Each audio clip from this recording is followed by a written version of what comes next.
Paul Whitley is the fractional CFO at C-Suite Support. With a real passion for helping companies set up and implement financial transformations, Paul gives you the tips to improve processes and drive up bottom line profits, helping your business grow exponentially. Simply put, his goal is to help you achieve your goals. This is CEO Talk with Paul Whitley. Hello there, this is Paul Whitley, C-Suite Support, CEO Talks with Paul Whitley. Today we're talking with another character that we want to introduce you to that has a business. He has a great business, but before that, C-Suite Support. We're a group of fractional CFOs. I have CFOs, controllers, accountants that work for me, and our job is to come in to help you. If you need financing for your company, if you need your financials in better shape where you understand where your profitability is or where you have issues with either your product to profitability or your expenses, we certainly can help with that. Some of the more recent things are the PPP loans. We helped a lot of companies do that, but right now one of the bigger things that most companies don't know about is employment retention credits. Virtually every company that was eligible for PPP 1, Payroll Protection Loan 1, is going to be eligible for up to $5,000 credit for each employee for last year. If certain conditions are required and you were eligible for PPP 2, you're probably going to be almost 90% eligible for taking out the 2021 employment retention credit, which gives you up to $7,000 per employee per quarter for 2021. So if you had 10 employees last year, and I've got a company right now that I'm working with that had 20 employees last year, we're in the process of filing for $100,000 for last year. This year, we're filing for $70,000 for each quarter so far. So they're going to get basically $240,000 in tax-free credits, and they had no idea that it even existed. It's out there for all companies right now, and if you qualify, you get $70,000 a quarter for the rest of this year. So one of the things that we do is that we're strategic alliance partners with the Entrepreneur Organization. Next week, I'm presenting to a group of 100 CEOs this same subject. Have you filed? Do you know that you can get employee retention credits? One other thing we're very heavy on working with is a lot of companies have research and development. They create a process. That doesn't necessarily mean that it's IT, software. If you create a process that has a public offering face forward, it may qualify for R&D tax credits. Last year, for 7 companies, we were able to go and get almost $1 million in tax credits for that. So 80% of the companies in the United States are eligible in one form or another for the R&D. So they just don't know it. The big companies use it, take care of it. The smaller companies don't know about it. Those are some of the things that we help you with. But we're going to change the subject today, and we're going to talk about how do you sell? How do you move from being the guy that is a wannabe into somebody that performs, takes your job seriously, but at the same time, you understand your job and you understand your product to where when you go in, if somebody said no to you, it meant you didn't ask the right question. So with that, we're going to be talking with Nate today. Nate has a little company and he does a little bit of training, and this character was brought into us by Stephen Guilfold here. And I'm going to ask Stephen to tell us a little bit about him first so that we can then turn the focus on to Nate and what he's doing. Well, I always thought we were going to the beach after the video, but apparently going during the video. So that's my bad for that. Wasn't like 2 days the official launch of summer, and we're in Dallas, Texas. Yeah. So, let's go. Hey, you gotta dress that way, right? So we do major medical and individual health insurance, and we actually use Nate for all of our training for agents across the country. He does a phenomenal job with all the events he's done, and we'll talk more about that, but we have been blessed and honored to have had his intelligence and knowledge. Well, intelligence I use as a vague term, but very loose term. It should be a very loose term for intelligence. But really incredible, so I'm really excited for you guys to meet him and hear more about what he does. Well, Nate, tell me a little bit about you. How did you get started, and why did you decide to go into selling instead of other trades or other businesses to where it was get the education, find a job, and spend the rest of your life doing that job so you could retire? Yeah, well, exactly, Paul, and I appreciate being on here, but me is not that impressive. I'm a college dropout. I was told like a lot of people to go to school, get good grades, the better job you get, better, one day the boss rewards your efforts, you work real hard and do what they say. And I got kicked out of college for the second time. And so I didn't really have a lot of self-confidence. I didn't have a lot of direction. And I was introduced, long story short, which is impressive. I was introduced to somebody who was making about $1 million a week, net. And that was back in the 90s when it was cool to show off your stuff, right? You had 7 Lamborghinis and 9 Ferraris and had a watch that cost more than most people's home. I know now it's a little different now. You're supposed to make $1 million, give it all away and drive a Prius. I get it. But, back then it was the flash and cash place, right? So, and I was in my 20s. I was like, oh, man. And there's so much to talk about with him. And he just started to open my eyes to how pretty much for 14,000 hours going through kindergarten to the 12th grade, I learned nothing about the real world. Even though they said, hey, welcome to the real world, like the rest of it was all pretend. Like I didn't know about relationships and how to communicate with people and how to raise a family. I mean, you got to have a license to drive a car, shoot a gun, and fish, but anyone can have a kid, right? And so for the first time in my life, I realized, hey, here I am being broke. I'm $100,000 in debt.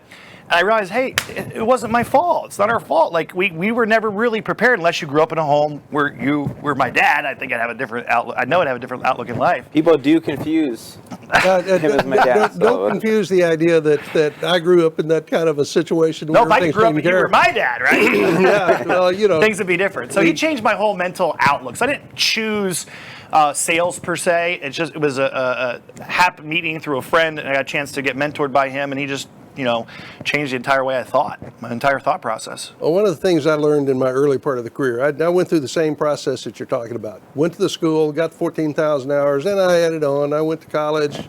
College was a necessary step for me. Get in, get out, and go on. Now, when I went to college, I went as a music major. I was going to be the next Chris Bodie or whatever when I got out there. And I had the opportunity to play in Dallas Symphony and awesome. North Texas Jazz. And this is the way I was going to go. Some things changed, but I also came to the realization that with music, I couldn't live with the amount of money I could make in music to live the way I wanted to live, or at least have a normal lifestyle. That made a change. So I made the switch over into to the accounting world, finance world. But one of the main things that I found as I went into the career, and I'm going to say this very briefly, but in the front side, for years I was on the back side of running the group. I'm going to be the guy that's running all the account. At one time I was over 1,000 locations doing financials every month. Wow. And on +7 I had 1,000 financials come to my desk and had 1,200 people working for me. So these things would be filtered out, fixed by 7.5. And what that meant was we had retail month. +7 meant 7 days after month end. I had to, on +7, go through 1,000 P&Ls, by 7.5 correct 1,000 P&Ls, and then by +14, I was going to SEC. So, to file these things. So that was my mentality. Here's my crunch. I'm going to retire this way. Things happen. Yep. And I realized that, well, I didn't realize I was put in the same kind of position that others are put in. You're trying to find a job. You're trying to find something because that company had issues. I got into the real world because to me, that was like working for the IRS. I mean, you're the government. Right. You were in this big $7 billion company with thousands of employees. But when I got into the other business and started running a business, I went in as CFO, became the COO, became the CMO, and then I started running the business and grew a $6 million business to $180 million. Wow. First 4 years, we had 18% per month compounded growth. Learned that I could do that. But one of the things I learned is coming out of college, like a cadet that comes out of, West Point, right. You go in as the lieutenant or you go in as whatever your officer position is, you don't have a clue how to do that job. You know how to manage people maybe, you know how to get into those pieces. So I had a different respect, and this is what I want to bring this around. We're going to talk about this pretty extensively in a minute. Salespeople were a necessary evil. They were the guys that gave me the most problems because I had the most paperwork issues. I had the most back-end shop. I had, my warehouse was in trouble. All of these things just came around constantly. But then I had an epiphany. I worked with a company called America's Research Group to help grow that company.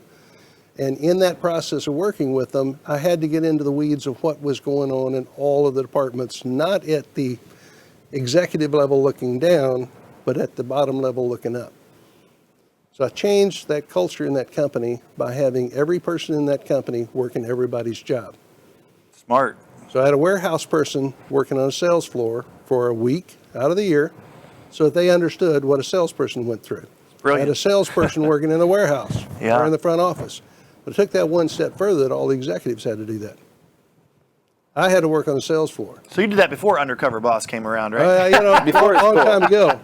Before it was a TV show. That's exactly the kind of thing. But it started giving us a different perspective of what life is in the real world in that business. Now that didn't happen the first year I was out there, but it did happen about the third year I was out there because I wanted to continue to figure out how to be better. In search of excellence, as the old book used to say.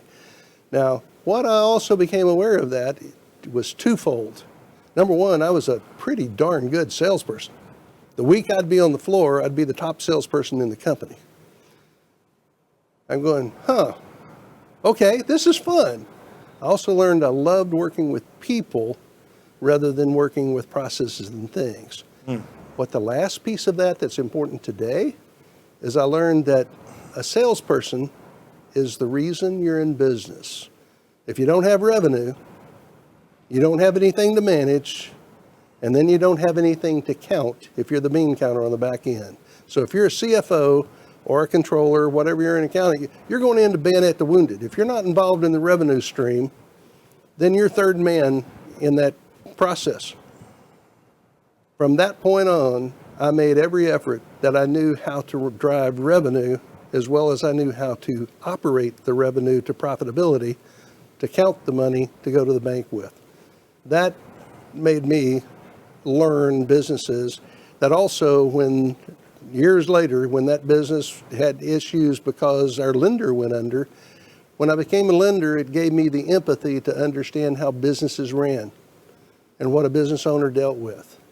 And it helped me be very good in business development, sales, to go back. So all of that just kind of grew up to give me an opportunity.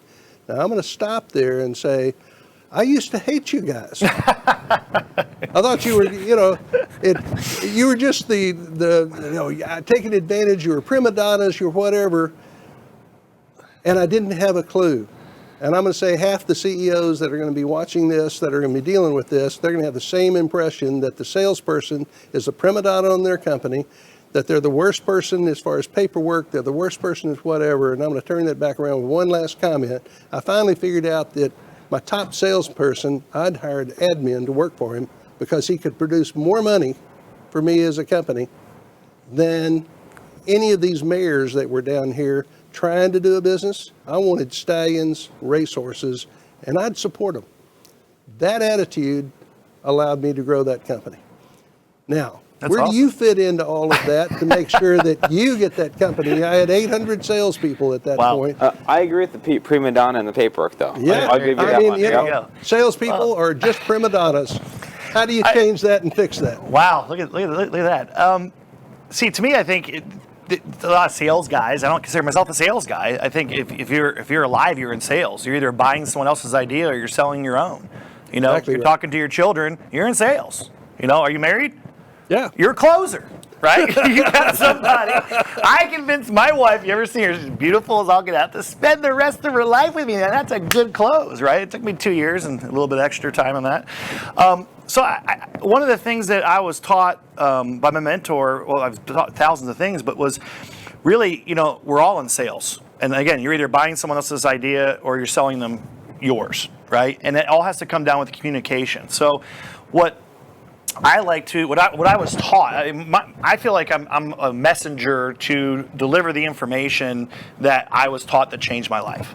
The way I think, the way I communicate. I mean, if you're talking, most sales guys, I guess you want to classify them as that, or most people, they try to pitch their product, pitch their idea, or pitch their opportunity.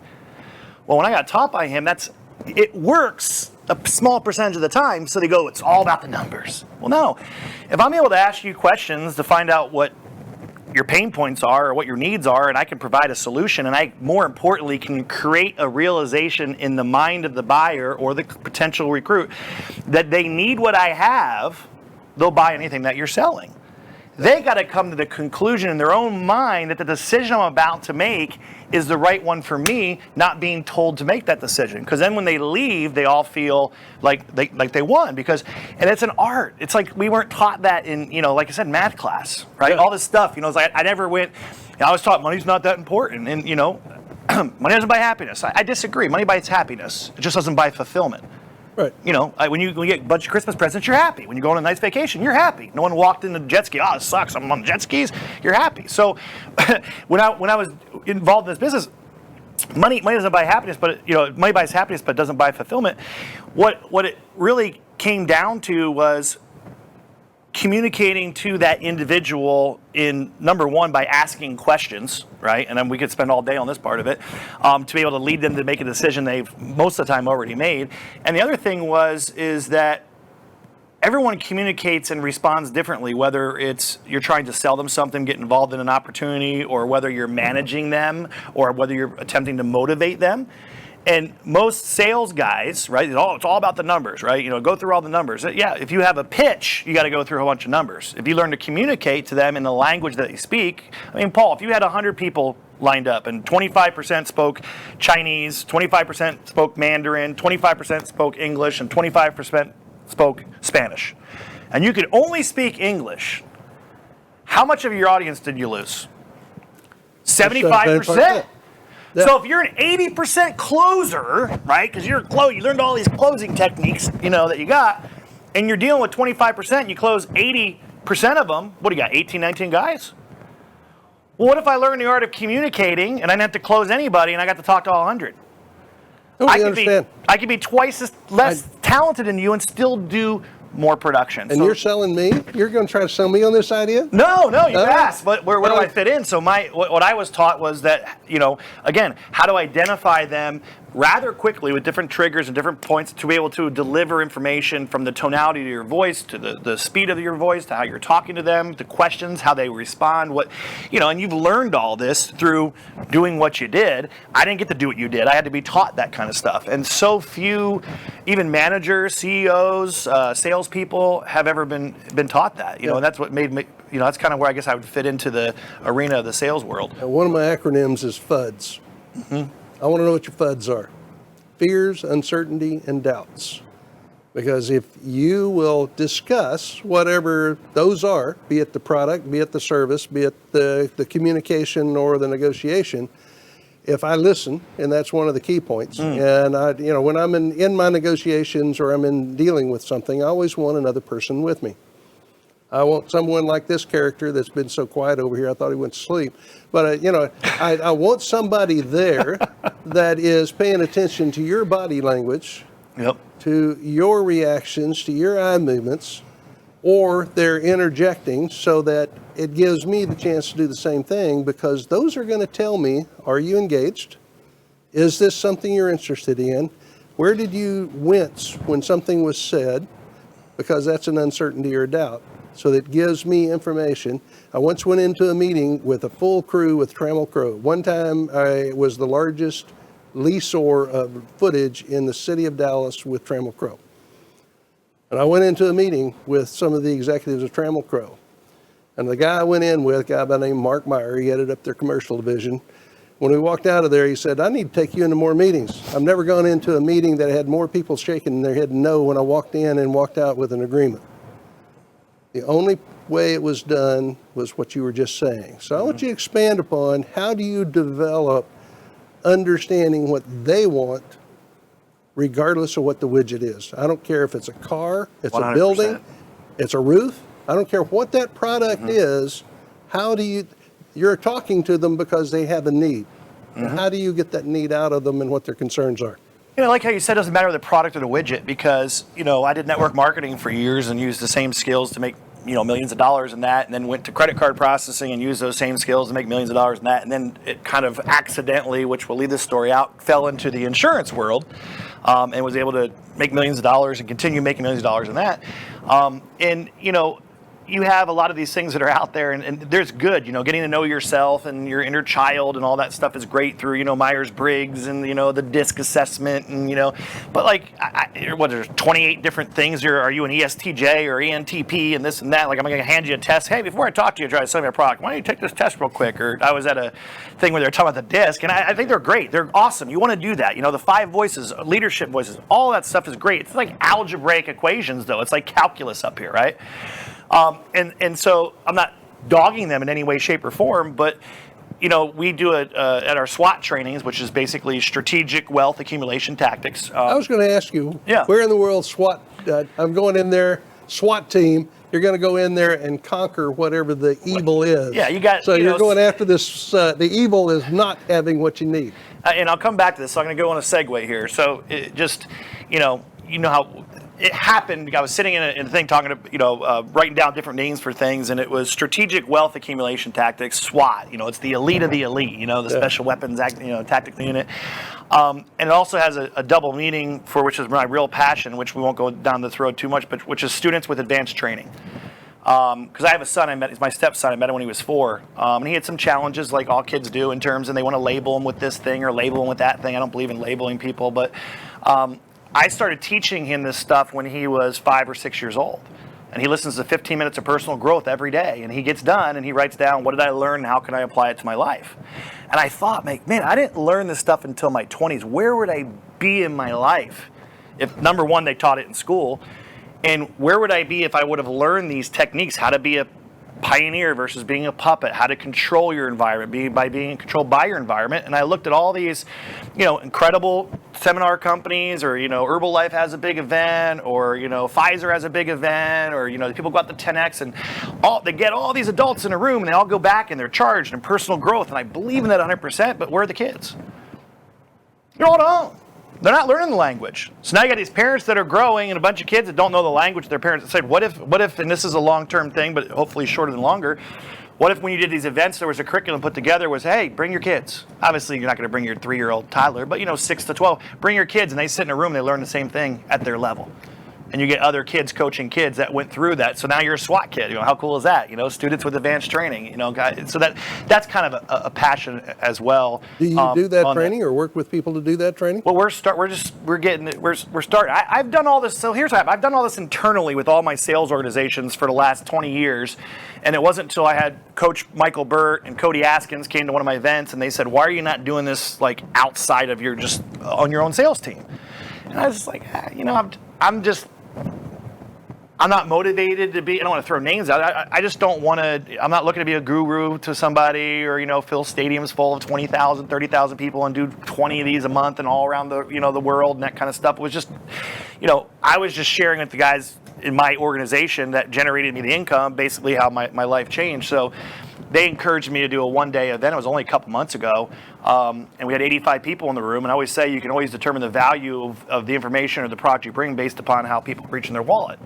You can talk all a good game, but they ain't paying. You're not doing a good job of the value. And so I asked everybody, would you guys like to do another one? You were there. It was the first one. It was a one-day event. And we talked about the personalities and stuff. And everyone's like, yeah. I'm like, okay, we'll see. So I had my assistant put some forms together and passed them out during a break. And next day she came over to the house and said, how'd we do? She said, we sold 122 tickets. So there was only 85 people there, and 20 of them were staff members and their wives. Like, how did we do that? She says, people are buying them for their team. Steve came, and then in the next training brought almost 30 of his people back. And I was like, wow, I guess there's... He was 30 of the 122? No, he was one. There was 2 of them out of the 85. Right? No, he didn't do that. He ended up buying. We had 250 people at the next event.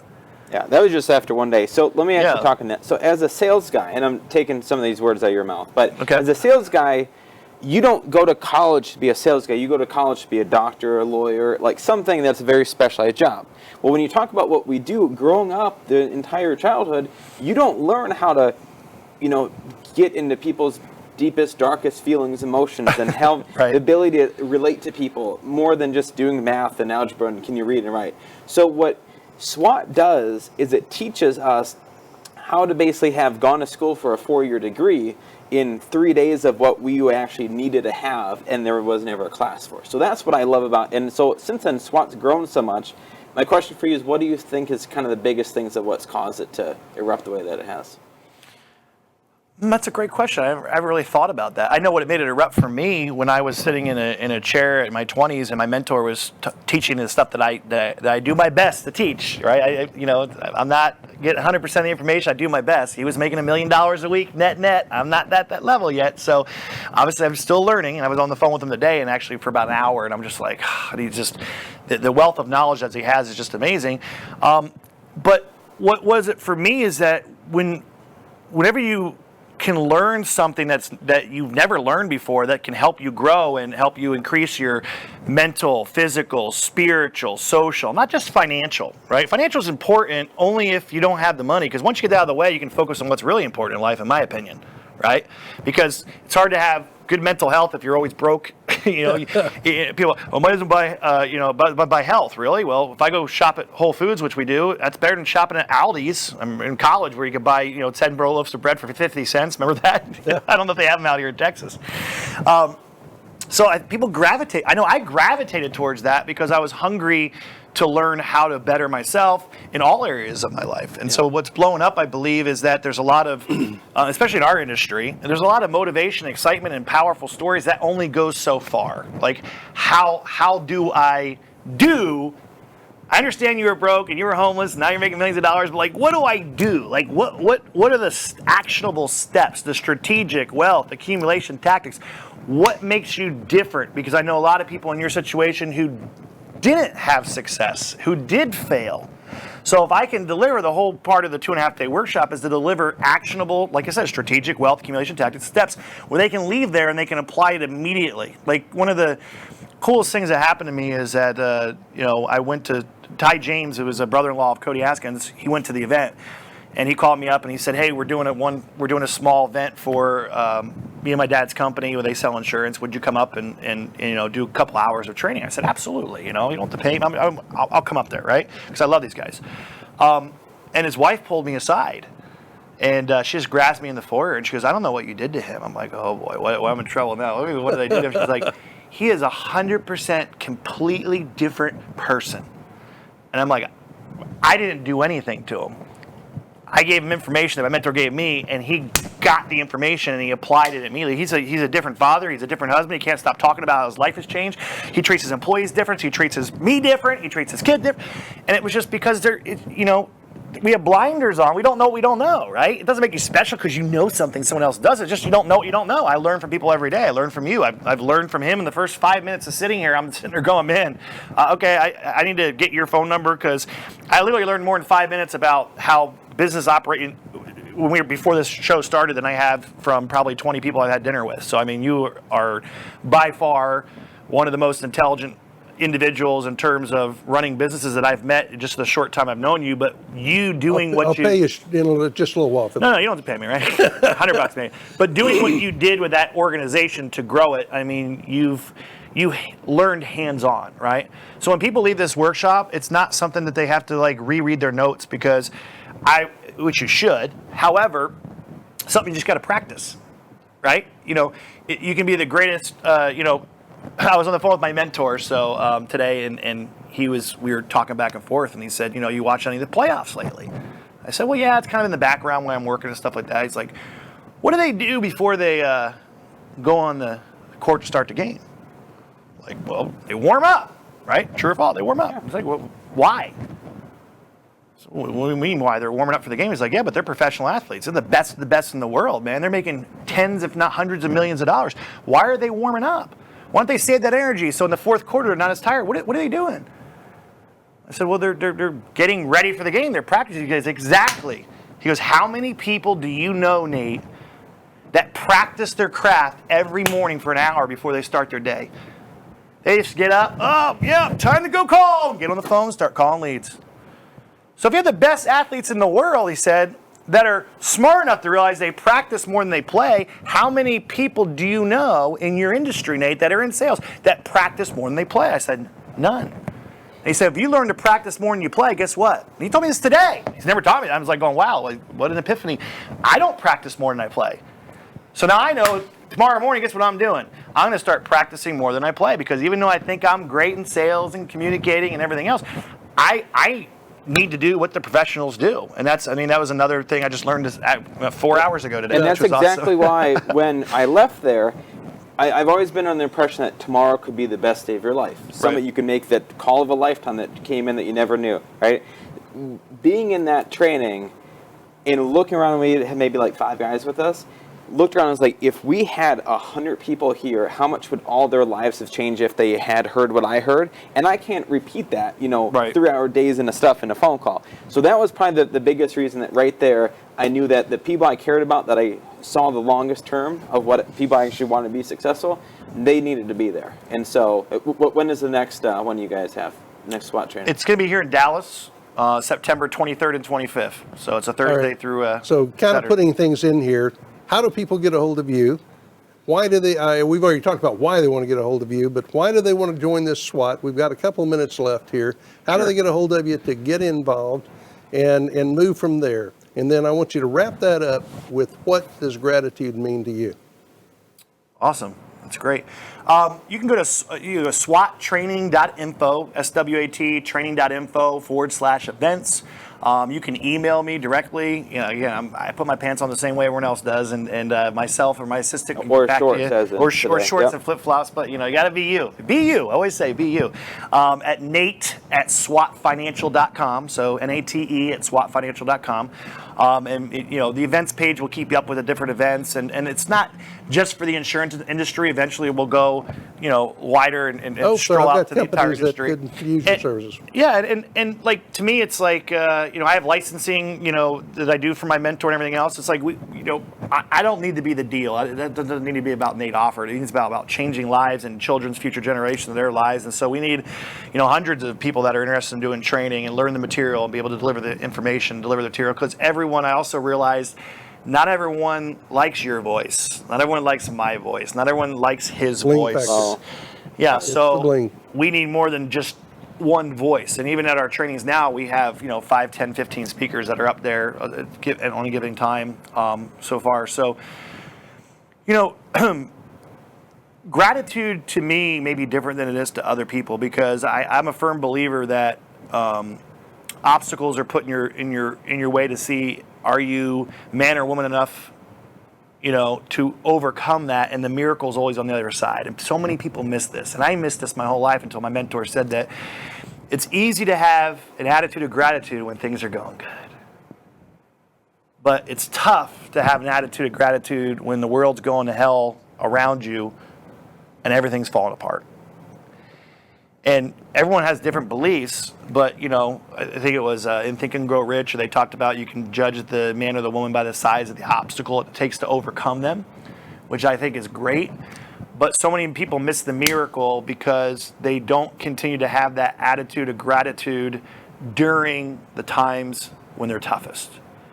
And there was a formula he gave me. I won't have time to go through it all, but it included, is this really going to matter in 10 years? Is one of the things I ask myself, and do you know anybody else who's gone through this and has made it through? Does it really affect anyone else around you, or does it only affect you and your immediate family? Like, they don't really care. Steve loves me, but if I can't pay my mortgage, he's not going to be cutting me a check. Yeah. And then one of the biggest things was, do you know anyone else who's been gone through what you're going through and made it? And then, do you know anybody else who is experiencing anything worse than you are? And that's the point, because people go, when my house flooded and there was $100,000 of damage on it and I couldn't even afford to fix it and the insurance didn't cover it and I'm struggling to start a new business and I'm losing my rental income, I wasn't like, yeah, this is awesome, man, all right, my house is flooded. But I was able to sit down, I had the same feelings, same, oh my gosh, what am I going to do, and sit down and go through the process, and we teach it a lot at SWAT too. And when you get to that final one, I didn't wake up and find out that my wife was beheaded for her religion this morning and my son was killed. I didn't wake up and find out that I have stage 4 terminal cancer this morning. I didn't wake up and fill in the blank. And all of a sudden you start to have this feeling of gratefulness, gratitude, like, wow, I'm fortunate. I'm sitting here feeling sorry for myself in at the time, a $700,000 house, and my rental property's flooded. Woe is me. And what happens, you start to have that gratitude. And then, hey, there was a miracle that came out of that. So everything, like now when I get hit, and no one likes it. When I get hit hard, I always go, I say, hey, there's a miracle. Something good's about to happen. Something's going to go. But I got to keep that gratitude even when the world's going to shit around me. Pardon the French, going the heck around me. Is that really French? I don't know. I'm sorry. I was doing good, right? And that's my definition of gratitude is realizing that you need to be thankful every day at every given moment of what you have. And I never seen a hearse pulling a U-Haul, right? So you can't take it with you. And you're probably not going to want that stuff, materialistic stuff, 10 years from now anyway. So who cares? My mentor said, don't fall in love with your stuff, right? Well, I appreciate that. Gratitude to me is very important. And I found out a long time ago, the more you help people get what they need and what they want, the more you're going to have Absolutely. and receive. Yep. So humility, care, gratitude. We all know where we came, where we should, and we hopefully all know where we're going. So with that, thank you for being here today. Paul Whitley, CEO Talks. We hope to see you next time.